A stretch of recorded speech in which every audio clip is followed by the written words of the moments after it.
Hi, good evening, and welcome back. Tuesday the 7th, another beautiful day in the neighborhood, and these cool, dry, nice, mild conditions roll on through Thursday. After that, heat, humidity, chances for some showers and storms will all start to brew into your forecast. More details on that in just a few moments, and we're still looking at the 90s at least for a brief period, and maybe even muggy and hot conditions thereafter as well. The McGoffin County Library Board met earlier this morning in special session, ending a 6-year relationship with their architectural firm, sending them back to the drawing board, so to speak. We'll also have a report on a couple of other things from around eastern Kentucky and elsewhere, that being a couple of murders and a couple of suspects which have now been identified by the Kentucky State Police, as well as an area or eastern Kentucky ambulance service which is now under fire from the government. We'll talk about the Breathitt County ambulance service that goes by the name of AeroMed in just a few moments. We'll have those headlines and, of course, other news and information to follow this evening. And we'll go ahead and begin with those first couple of reports following a sad tragedy which we have learned of, that of an 11-year-old boy. His body recovered after he drowned during a family outing in the Big South Fork of the Cumberland River. It happened in or near the community of Stearns, we're told, in McCreary County. The coroner's department there has identified the victim as 11-year-old Caden Allen, who was swimming with members of his family. He encountered some deeper water. He went under the surface and did not return. He was not an experienced swimmer, according to authorities. Crews spent several hours last evening searching for his body. They called off the search after darkness. He was recovered sometime around 11 o'clock this morning. Well, we have right now two bodies in eastern Kentucky that were discovered in two separate counties. Two arrests have already taken place, and police have now identified two suspects in those murders. Kentucky State Police say they're looking for these two men. They didn't specify as to whether or not they believe they've gone back to where they are from or if they still may be in the eastern Kentucky area, but apparently they believe they were at one point. Post 9 says they're investigating the murders of two people, 25-year-old Brandy Davidson of Stanton and 33-year-old Devin Payton of Georgetown. Their bodies were found on Saturday. Well, Saturday, at least, the body of Brandy Davidson was located in Wolfe County. Payton was also found dead by the Montgomery County Sheriff's Department near Jeffersonville, Kentucky. A joint investigation between those departments and the Kentucky State Police has led to them seeking assistance in finding Eugene Wade Jr., 36 of Shelbyville, and 24-year-old Devontae Hall of Dayton in connection with those murders. They're both considered armed and dangerous. After a fisherman first found the body in Montgomery County on Saturday, state police arrested Carla Hunt and Talmadge Branham and charged them both with tampering with physical evidence in connection to that death. Hunt and Branham were with reportedly three men in a cabin in Wolfe County. They know that there was an altercation that resulted in at least one of those individuals being shot.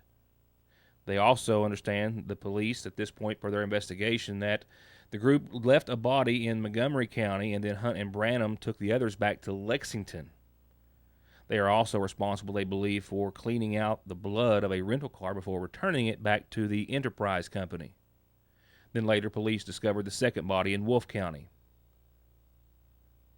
That at a private campground off Highway 11 Sunday morning, and they do believe the case to be related. In other headlines tonight, the United States government is suing a Breathitt County ambulance company, its owner, and its billing manager, all for violations of the False Claims Act, a federal law that prohibits people from submitting false or fraudulent claims for payment from the federal government. On this past Friday, the United States filed suit against AeroMed Ambulance, that's spelled ARROW. They also, in that suit, named Herschel J. Arrowwood and his wife Lisa, alleging the company submitted numerous fraudulent claims seeking payment for unnecessary non-emergency ambulance transports, and that the Arrowwoods caused the company to make those fraudulent claims. Jay Arrowwood is the owner of AeroMed, and Lisa serves as its billing manager. The complaint says that the false claims caused more than $1 million in losses to Medicare and Kentucky Medicaid programs. The Arrowwoods also allegedly instructed and pressured employees to falsify patients' medical records to justify the unnecessary services to help ensure payment from Medicare and Medicaid. And in addition, the complaint also describes how the Arrowwoods converted hundreds of thousands of dollars from the business bank accounts into their own personal use. According to the complaint, from September of 2012 through August of last year, AeroMed transported patients who had no medical need for an ambulance transport to dialysis clinics and other medical appointments. Under federal law, Medicare pays for non-emergency ambulance transports only if the patient's condition is such that taking other forms of transportation would be a danger to their health. The complaint provides examples of unnecessary non-emergency ambulance transports provided to patients who most often rode in the front seat of the ambulance or would walk maybe a half a mile or longer for their daily exercise routine, but that were claimed to have needed medical transport. The complaint also alleges that the defendants caused damages to Medicare and Medicaid in excess of $1 million. If they are found liable at trial, they would be responsible for paying 3 times the amount of the loss proven, plus additional penalties of $5,000 to $11,000, I believe it is, for each false claim act. All this litigation against AeroMed was actually initiated by Daryl Stephen McIntosh, who filed a complaint against AeroMed pursuant to the whistleblower provisions.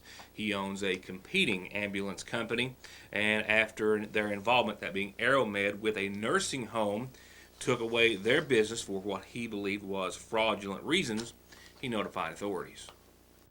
I was also able to obtain a multi-page, several pages, 45 I believe in total, copy of the original complaint. Other complaints listed therein include that they had an EMT working for them, that his license was suspended sometime in 2014, but they allowed him and encouraged him to keep working, and as a result, AeroMed continued to not just allow that employee to work there, but perform EMT services, and that they were also able to sought and obtain reimbursement for his services, even though he wasn't properly licensed. And going back to the nursing home situation that I referred to in regards to the whistleblower, sometime at or soon after AeroMed started operating business in January of 2012, a nursing home known as Nim Henson Geriatric Center entered into what the government says was a swapping scheme with AeroMed in order to get deeply discounted patient transports in exchange for referrals to Medicare Part B. Basically a kickback scheme in which AeroMed gave this nursing home great discounts. The nursing home would give them referrals, and then they could make those claims through Medicare and receive full payment there.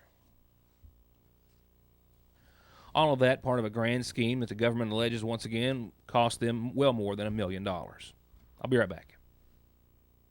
For high-speed internet starting at 15 meg for all of your gaming, movie, home, and business solutions, or to watch TV, including your favorite local channels without a contract, with hundreds of channels and digital and HD quality, and to stay connected 24/7 with friends and family, a direct line to 911, or to give your business the link it needs, choose telephone service you know is always there. Just click on their link on this site to find out how affordable the latest technology in communications can be. Foothills Communications. For anyone keeping up with the McGoffin County Library events, tonight's coverage of this morning's special session is certainly one to watch. We'll have that in just a few moments. Right now, let's tune in and find out what's happening on tonight's community calendar, brought to you by our friends at McGoffin Farm Bureau. The calendar starting off with a birthday wish, an all-important teen tonight. Happy 13th birthday to Dalton Wilbur Caudle, Love Shell, Alicia, that is, I think, Belle, Pap, and Ma. Happy 13th to this young man. Happy birthday, Dalton Caudle. A quick reminder, North McGoffin Elementary Site-Based Council has a meeting set for tomorrow, 4:30. And that this is the first week of 3 weeks of district-wide, or county-wide cleanups, I should say. District 1 this week, District 2 the following, and Magisterial District 3 the following thereafter. If you have any questions, call Frankie Called at 496-6179. And remember the big horse show coming up, sponsored by the Sagersville Fire Department, not until the 25th. Just wanted to put a reminder out there. And they've also got a few classes still available for sponsor if you'd like to help the Fire Department put on their KBIF pointed show. 37 classes at the Sagersville Equestrian Park, and that is coming up on Saturday the 25th. Gates open at 2. Show starts at 4 o'clock. Call the Fire Department at 349-3256 if you can help or need to know anything else.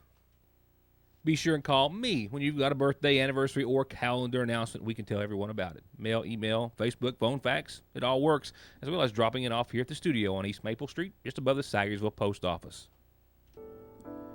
Turning to funeral service announcements, we have those in honor of 87-year-old Brian Curtis Rice, known by his friends and family as Peck, of Sitka, who passed away on Sunday, married to Helen Arms Rice, who preceded him in death. He is survived by daughters Brianna Music and Shanna Lee Graves. Visitation is this evening, all day tomorrow, and prior to Thursday services that will begin at 1 o'clock. Visitation and services from the Sitka Free Will Baptist Church, while arrangements are under the care and direction of the Sagersville Funeral Home.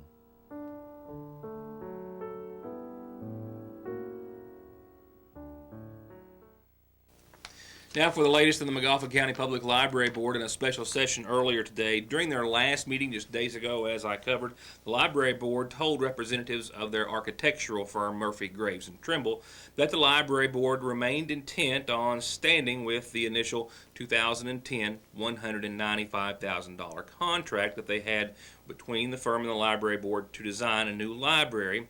After the firm had been paid, they said $150,000 to date, and Codell Construction's budget showed another $183,000 needed for the architectural firm to finish the project in its entirety. With Murphy, Graves & Trimble citing numerous design changes by this current board and the previous board, they said at the last meeting that they would come back with a more detailed summary of invoices and work done to date. In doing so today, architects described services performed from when they were hired to initially add on to the church building and later design a new structure to look like the church after tearing down the old building, and apparently at the request of the current library board to design a completely new structure so that it didn't look like the church. Called for a 9,000 square foot addition to the old Sagersville First Baptist Church building, a cost of about $2.7 million, and that was after 4 years of planning. Those plans were eventually scrapped for an entirely new facility at about 14,500 square feet and $3.6 million, with the architectural firm saying this morning that they were about 25% through the working drawings of that project when the work was stopped last December. And under the new or current board's direction, the firm says they also billed for services that they had done when asked to look at new sites to build a new library, as well as to design this third structure, one that was asked to not look like the old Sagersville First Baptist Church. The firm was present today with some options and total completion costs for whichever route the board chose from the options given, the highest of which was another approximate $190,000 for project completion. And gave you a couple of different options, okay? Understanding that the previous board did authorize us to go a certain distance down a new building that looked like the church, like the image we have back here. One of your options would be that was again about 14,600 square feet. You want to build 10,000 now, so we could make changes to that plan, and we said we do that hourly rate until we got a plan that you liked, and then once that was approved, then we could take the balance of the fee that the previous board had paid and finish up those drawings. So it would be finishing that previous design. And we've estimated to finish that up, that fee there is listed. That's option one. Option two is going forward as you all asked us to do in March, which is the concept behind this and the elevations that we looked at last week. If we want to go forward with that based on the terms of the contract, that's the fee amount to finish the project up. It's your perspective that was a brand new project, separate and apart from what had been done throughout the Yes. time that you've been working Yes. for. Was there a discussion? I wasn't here in March. Okay. Was there a discussion about that being basically a new project that you were working on and not working on what had previously been done? Well, I think our understanding was direction from the board is we wanted a new look. We didn't want it to look like the church. And then we proceeded to ask for changes to the plan. So I don't know if it was clearly stated, but it was our understanding from the board that they wished to start anew. We went from 14,000 The square 10. feet to 10. Okay.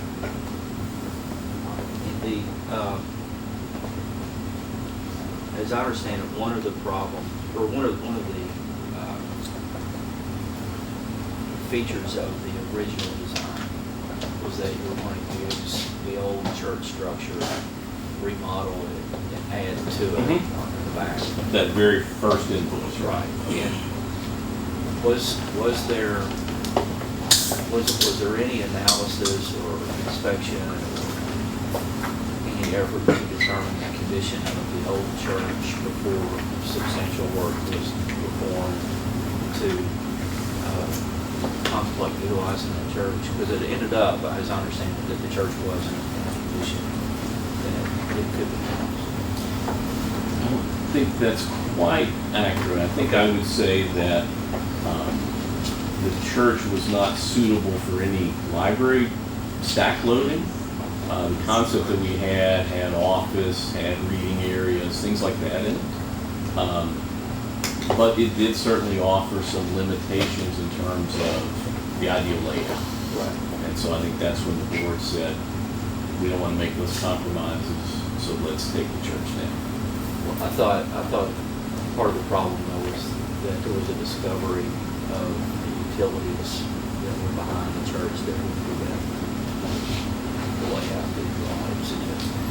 Well, yeah, it's a couple of different things. So this concept took those into account. Now, we did discover that there was an easement that was not recorded. We had to find out that dimension. It did cause us to shift a little bit. We did a concept for the interview to show what was possible. That was before any surveys were done. So we didn't know about some of those lines running right through the site. But that's not what's been invoiced for. So that was just our first concept before we had any details. So the schematic design that's in here, the 9,000 square foot addition, is essentially in line with the church and work to avoid those. As I say, we did then discover there was an easement that wasn't recorded, and it caused us to tweak some. And most of that really came to effect in the next concept we were doing. Or am I correct in understanding that we're 25% of the way through the work that we would pay you for, but we've paid 80% No, so you're, of our budget, of what? potentially contract. of your budget, not of what you contracted with us for. So you have to keep in mind that the previous board said design this and addition renovation to the existing church. Okay, so they spent that first invoice. What's with that amount? That was 4 years of work. So that was the $29,250. That was a certain design, and then the board went a different direction, so we began again. So you can't count that first 29 against the package that they drew, because first it was an addition renovation, then it was tear down, do a new concept. So the first 29 does not apply to the fee that was paid to this, which is what I tried to describe there in that letter. Because I'm the attorney for the board, and in some ways I speak for the board. I think the real concern here is that the board wants to build the best building that they can for the county, but they have a budget within which they need to operate. And if the architectural fees go from 7.5% to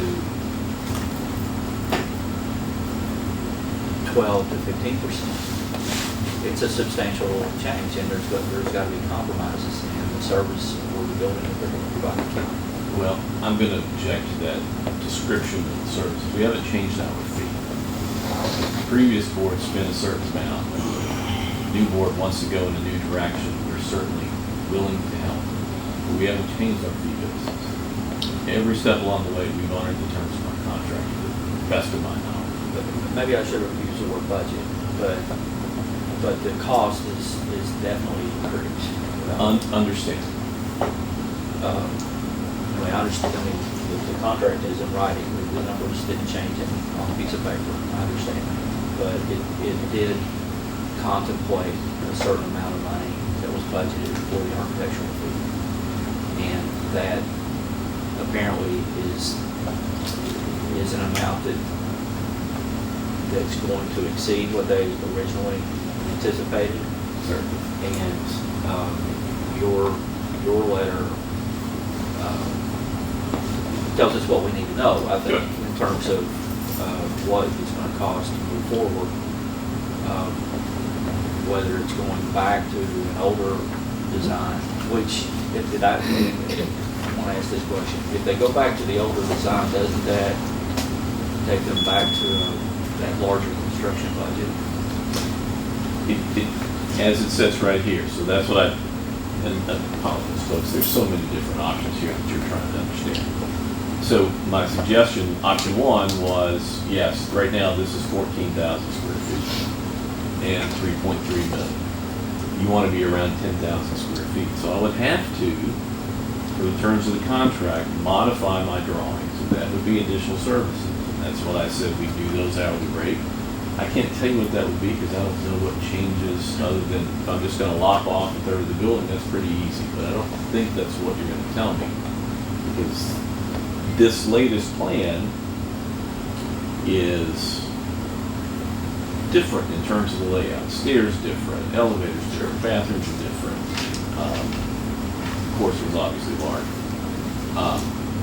So yes, we would have to first bring it back down to roughly 10,000 square feet as Codell to make sure that that design and construction budget works for the board. You gave us certain targets last week you were hoping for. And then once we were done with that, then we would finish up basically per the terms of the contract, which is a less costly option. So we tried to make that make sense.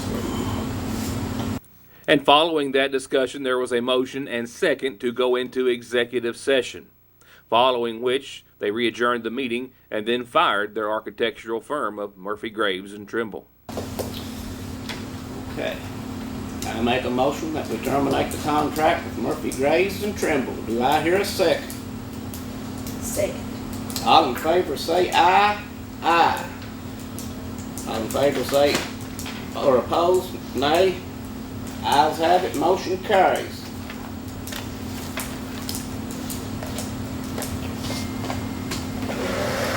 So that takes care of that.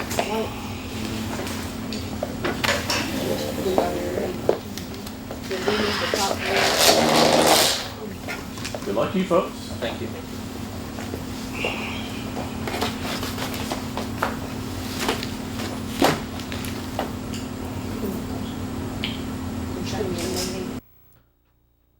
And just before adjournment, there was another motion and vote, and that was to authorize advertising to find a new architectural firm to take their place.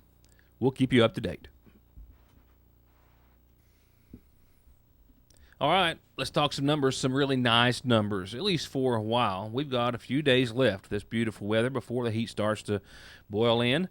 52 tonight, partly cloudy skies. You can expect a west-northwest wind 5 to 17, starting to calm down. You can also expect to see mostly sunny skies tomorrow with a high of 73 degrees. Nice. I don't want to say cool, but definitely on the mild side. A low of 50 tomorrow night. Sunny and clear across the board tomorrow. Look for a little AM fog late tomorrow night into early Thursday morning. It will linger around just a bit into your Thursday, up until maybe 8 or so. Otherwise, 70s again, upper 70s. This time, though, a low of 58. Clouds will be on the increase Thursday night, and that will be ahead of about a 30% chance of some showers, maybe thunderstorms too, anytime after 11 o'clock in the morning on your Friday. Temperatures rebound back into the 80s, I expect, with a low of 66. Friday night, still a small, slight chance of some showers. It's going to be just a slight chance across the board Friday. We'll see the sunshine return Saturday, and with that, the heat. We will see 90 degrees, I do believe. We'll see 69. It's going to be hot, humid. We will see sunny and clear skies across the board on Saturday until maybe Sunday night, but I'm thinking it is going to be well after 10 p.m. or 11 that we'll start to see a chance of showers work their way back in on Saturday night, carrying over into Sunday. Sunday, the latter half of the weekend, upper 80s, mostly sunny skies, a 30% chance of showers. And guess what? Just after we hit the 90s for a day, maybe two, next week, low 80s come back into the forecast. 81 on Monday. Wrap it up for this evening. Enjoy another beautiful evening in the neighborhood, knowing that we've still got a few more left before the heat starts to roll in. I'll see you back here tomorrow night. Thanks for watching.